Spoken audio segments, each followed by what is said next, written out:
college professor destroys the double standards of the liberal. I know, guys, I couldn't believe it either. It's crazy to see, but it so turns out that there are actually some professors who are willing to challenge the left-wing narrative. It's insane, guys. So, to give you a little context here, this is about Nicholas Sandmann. If you don't remember who that is the kid from the Covington Catholic High School who years back was seen wearing a MAGA hat as some kind of indigenous kind of guy, beat a drum in his face, and then cried foul and called him racist later, along with the rest of the lying left-wing media. Okay, so crazy story, right? And we'll get into it more in the video, but this kid ended up actually suing Washington Post, CNN, and others for defamation. So it's gonna be a good video and we're gonna get right into it. But first, everybody, please make sure you like our video, share it around, and yes, subscribe to the Resist the Mainstream YouTube channel so we can give you these great videos and keep them coming. Okay, guys, and if you have subscribed, thank you so much for coming back. We really appreciate it. As always, this is Resist the Mainstream, and I'm your host, Darian. Let's get into it. This is even more fun because this involves me, man. I got caught in clickbait. So we're gonna talk about this guy. What actually happened? Now, I don't just like the other guy. I don't know what actually happened. But what I want to, this is a test to all the liberals out here. All the liberals to imagine the narrative that he says is the narrative. And not just him, but lots of other people. But this is the narrative that he says. And by the way, just yesterday, his family filed a lawsuit against the Washington Post for defamation and all sorts of things, right? So it's actually quite timely. So what's happening here? So let me walk you through a few things about this. And what I want you to do is, well, hang on, we'll just walk through, okay? You remember the story? Yeah, we talked about it in class. Okay. So here, first off, on the mall. So this guy, he's on a school trip. There's about 100 kids, and they're there for a Right to Life rally. Some of them are wearing Trump hats. Some of them are not, but it's a right to life, which means, it tends to be a more conservative thing, anti-abortion. They're Catholic. It's a Catholic school, so the Catholic Church has come down pretty hard against abortion and so on, right? And so immediately we start developing a narrative for who they are and what they believe in, right? These young kids, and they're not all white, but most of them are. And they are going to leave at, say, like 5:30. And the school says, hey, go to the memorial, and we'll meet you there on the steps. Everybody meet up there at 4:30 after a day of sightseeing, and then we're going to go. And we'll see you there. So they get there around 4:30. And these guys are there. Not them, the Black Israelite dudes. There are only like 6 or 7 of them. But this is from an earlier a protest that they were having. So these Black Israelite dudes. And the Black Israelites are like this. It's this movement that kind of started, I think, in the 18th century. And it's a really complex and convoluted, and it's complex. I shouldn't say convoluted. It's very complex. The idea that one of the lost tribes of Israel is actually, ended up in Africa, and they're black people, and so you got Jews here and Jews here and Jews here, and this is one of the lost tribes, and so here they are, and so they are really bringing that tribe back. And so there's a lot of beliefs that are really interesting, and I'm not really sure where they come from, but lots of religious people can get a really thick book, whether it's the Quran or the Bible or the Torah or the Bhagavad Gita or whatever, and you can pull if it's thick enough, you can pull some really interesting beliefs out of that book. Like, oh my God, where'd you get that from? Okay, are we good? Are we cool? Got it? All right, man. So these guys are there, and they're doing their protest, and they're shouting some things, and the kids start to gather. And these guys start shouting things at the kids. And they're shouting all sorts of stuff, okay? And super hateful and racist things they were shouting. Unlike the kids, the white kids who were Catholic and were blamed for being racist, despite never having done such a thing. Hang on. One thing, and this is recorded, it's documented, whatever, but this guy, Nick Sandmann, that's this kid right here. So he makes a statement, and he's like, yeah, man, and they're calling them racist, these guys. Again, only about 6 or 7 of them, so, right? Calling them white crackers, bigots, calling them all sorts of things, like incest kids. Like, hey, you kids, you're all incest kids. I don't know what the hell that means, right? But incest kids. So these guys are yelling at the kids. The kids, hey, Jeff, I'm going to need you out here in a second. So then what happens is this guy, Nathan Phillips, this is him out protesting the pipeline out in North Dakota. So he's there with some other folks, and they're doing a protest. And now he's watching the kids all come together because they're being, the black Israelite dudes are hurling epithets at them in all sorts of ways. So we're going to watch this video, and we'll just keep the sound off. It's easier. You guys can read, the subtitles, but we're going to go to 50.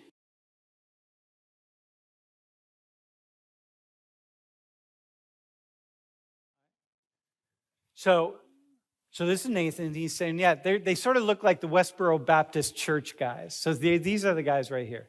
Such an asshole, Westboro Baptist Church. I'm pretty sure everyone here knows what it is, but in case you don't, it's this very radical, extremist church group that was, seen doing some crazy stuff. By the way, not a legitimate church group by any means, but they were seen protesting at military funerals, for instance, saying that all U.S. soldiers are going to hell, saying the same thing about gay people and whatnot, which... you can disagree with homosexuality, and obviously it's not an accepted thing within Christianity to practice, but it's not a Christian's place to ever state who is going to hell and who isn't. That in itself is a sin. So just a ridiculous group in general, and nothing like a proper practicing Catholic, which we can assume that most of these boys probably are. Black Israelites. And he's saying that it's like the Westboro Baptist Church. Remember, those are the guys that God hates F dudes? And so then the students start coming together. So they're like calling this woman some things and blue-eyed demon, right? So it's really picking up. So the kids all start coming together and they're like, hey, Billy, come over here, Billy. So the kids say, listen, man, we're going to respond to this. What we're going to do is they're high school kids. These are 14, 15, 16 years old. We're going to start doing our chants. So it's escalating, right? So the whole thing. And he's saying, like, yep, it's going on. It escalates. Well, the kids are stuck there waiting for their folks. There was no buses. They were waiting for everybody to come. So the kids start doing their school chants, right? And the one kid's leading the chants because that's what you do at football games. Hang on. Can you pause? Oh, wait. Hang on. Hit pause. So that's awesome. Is that awesome? Like, for example, how many of you at football games at Penn State take your shirt, paint yourselves, and who has anyone in here prone to taking your shirts off on cold days and painting your bodies at football games? Dude, one guy at the top. Anybody else? So that shouldn't be odd to you, right? So this kid, he's the leader of the cheers. These are standard school cheers that they're doing. And the kids who are now being called, they're in Washington, they're being called all these names by these dudes. They have no idea what's going on. They circle the wagons. They're like, we're going to do these cheers.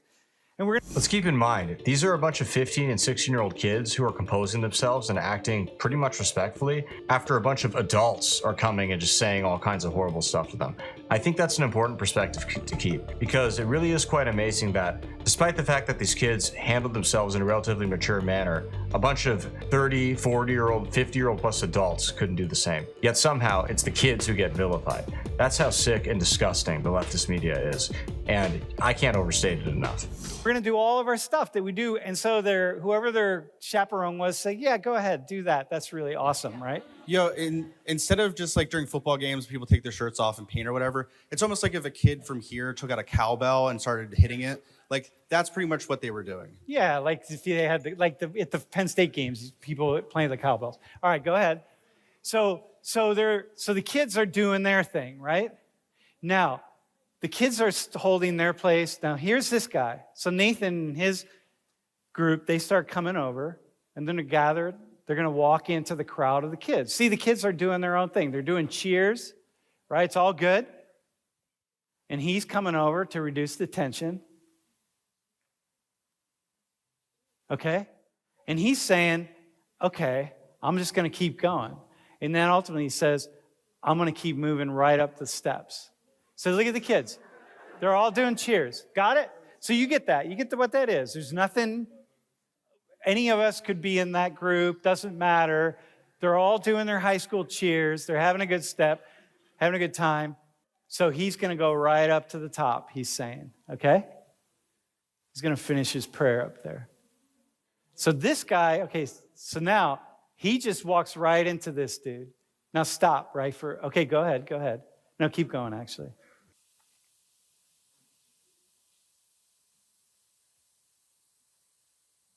Okay, so here, stop. So he says, look, this is a Catholic school. We're brought up to be Catholics. We come from Catholic families. We follow the teachings of the Bible. I have nothing against Native Americans. I have nothing against the black people that were yelling the epitaphs at us. That was kind of fucked up. I have nothing at all. And so, stand up, bro. What's insane about this is that the kid even feels the need to explain himself and explain to people, I'm not racist, I'm not hateful, I'm Catholic, etc., etc. Why is he explaining himself? They were clearly being racist to him, going after him because he was a white guy wearing a MAGA hat, yet somehow he's over here playing self-defense. It's also warped and just doesn't make any sense. So you're banging a drum, and you just start slowly, just pretend you're banging a drum, and you come toward me, and I'm the kid, and you stop right here, and here I am. Look, here's another narrative. You ready? So even when we talked about this several weeks ago, I looked at, here, hang on. Looked at his face. What do you see in his face? Here's what he says was in his face. Here's what he says you're looking at. So you're banging the drums like, oh, this is awesome, man. Like, here's this Native American guy. I'm in Washington. He's banging his drum, bringing all this energy to this place. And I'm like, oh, cool. Like, oh, whoa. Yeah. And then you can do that, but after a while, you got to move. He's trying to go to the top. Yeah, but I don't know that. He came and he stopped right here. So he's saying... Actually, you don't have to move. You have a right to stand in a public space. And just because some indigenous guy who's in his 50s or older, that guy's a freak anyways, walks up to you and starts beating a drum in your face, doesn't mean you gotta move, okay? That's not how this works. Nathan later says, yeah, I couldn't go any further. And I'm just like, I'm not blocking. I'm just like, whoa, he came at me because they locked eyes and we locked eyes and we come together. And then here he is. So here's my question.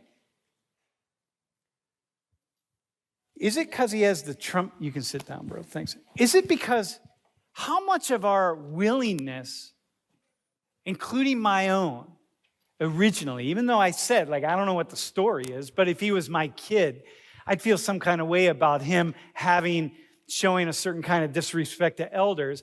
But from his perspective, and then I stood in his shoes as a 15-year-old, as me today. If Nathan Phillips had come at me like that, I'd have been standing there in the same way with that same eating grin on my face going like, whoa, this is awesome, man. Like one of those, bro, Simon, like a stoned face, you know what I mean? Just like, whoa. Like, is it possible that one of the reasons that the entire country turned on this kid so easily and so quickly, is it possible, or how possible is it, or how much of the reason is because he's wearing a Trump hat? Yo, Sam, I also think... Spoiler alert, it's all the reason, all right? And Nicholas Sandmann, as the professor mentioned, filed lawsuits. One of them was a $250 million lawsuit against the Washington Post, and another was a $275 million lawsuit against CNN. He ended up settling in both cases. So while we don't know the exact amount that they gave them, it's probably not a stretch to say he might have gotten tens of millions of dollars, or at least millions of dollars from those outlets. And you know what? Deservedly so. It's too bad he didn't clean them out of 3 figures worth $1 million, but hey, it's something and it's well deserved because it is disgusting what they did. They lied about that kid so much. There were outlets literally saying that he was making tomahawk gestures and chanting MAGA and build the wall. And you don't even see that on video. It's incredible that they get away with brazenly lying this bad. Maybe they didn't get away with it, given that they settled. But still, the narrative was set, and a lot of people reacted crazy. You had crazy leftist freaks like Reza Aslan, for instance, who were threatening violence on the kid, essentially, saying he should get punched in the face. I mean, that's just sick, based on a false narrative. It's nuts. I think with you saying locking eyes with, you know, a native person who's playing on drums and praying or whatever, you understand what that means. This kid probably didn't. So when he was standing up there, he may have been trying to block him. He may have just been looking at him. The thing is, you're trying to get at that I think people in here might understand is the media went way too far in hating on him. Well, here's the deal. When you say blocking, understand that there's no blocking. He's not the only kid here. It's like, it's this whole, look, right here. It's like, this dude right here is Nick Sandmann, and the rest of you are Nick's group. So if you're saying like Nick should get out of the way, why? There's nowhere for Phillips to go. He's like right here. Where is he going to go? Here? He's going to go here. He's going to go here. You can't get out of the way. It's just part of it. It's this big crowd of people. So it's not about him being in the way. It's about us I think it's about the narrative of seeing the Trump hat and then just immediately saying like the kid is an arrogant little prick. Here, look, you ready? Even after all this came out, here are still the responses. This little liar and the pieces of shit who defend him while wearing their Christianity on their sleeves. Seriously? And then they're all but decked out in their MAGA gear. They're invincible and entitled and superior. Why can't you believe him? Why can't you believe Nick Sandmann? Because he has a Trump hat on? Like, why don't you just believe him? I think something that's not being overlooked, but the fact that you're saying like it's just because he has a Trump hat on, but that's a very large factor in the fact that when he put that hat on, he chose to represent a campaign that was built on hate, that was built on discriminating against people of color. And although he's young and he's a kid, like he chose to put that on. So he can say all he wants, like, oh, I don't have anything against people of color, I don't have anything against blah, blah, blah. But his hat is saying complete opposite. And although those things might not represent his ideal values, he still is saying, okay, well, Trump saying this isn't a deal breaker. You know, something that this blonde girl needs to hear is that someone could just as easily argue to her, if not more easily, and you support the party that literally wants to chemically castrate children in the name of LGBT rights, human rights, or something bizarro like that. And unlike her stupid assertion, that's actually something that's founded in fact and objectively provable, versus this whiny, oh, you hate women and people of color or whatever else. Just a bunch of garbage. you just walked into quicksand, right? So what if he had an Obama hat? What if he had a Hillary Clinton hat? He would be representing that too, and like it would still be wrong. But Yeah, but what would it mean to somebody like you if he had a Hillary hat? She's saying that the media portrayed him that way because of the Trump hat. Same thing that you're saying. And he chose to wear that. He chose to let that represent him, a movement that has not been supportive of people of color or narrative. No, I got you. Yeah. But my Lowest ever black unemployment, anybody? Come on, those pesky facts, those don't matter. My issue is that liberals are very quick to just accept the narrative, right? And liberals who know nothing. If he wore a Hillary Clinton hat on, I know what Hillary stood for, and I know what Barack Obama stood for.